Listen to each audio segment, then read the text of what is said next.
Il y a des éboulements intenses dans la ville et qui ne cessent de créer des morts d'hommes. Il faut vraiment que les mesures d'urgence soient prises.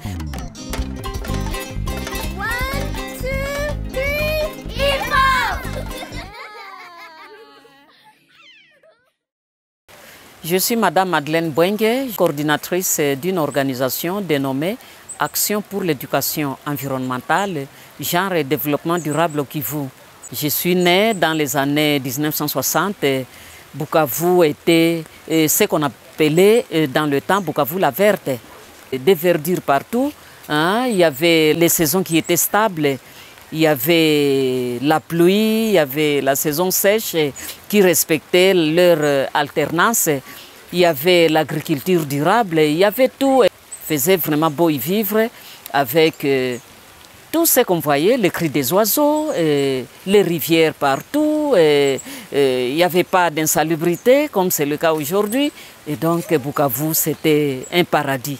Les maisons respectaient le plan cadastral. Il y a des quartiers qui étaient bien cadastrés où les maisons se suivaient les unes après les autres sans problème, qu'on pouvait passer sans aucune difficulté.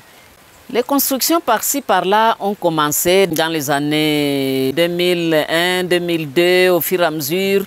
Il y a ce qu'on appelle l'accroissement démographique suite aux guerres aussi, les guerres à répétition qu'a connu la province. Et les communautés rurales sont descendues dans la ville et cela a bousculé, a tout bousculé, cela a tout changé.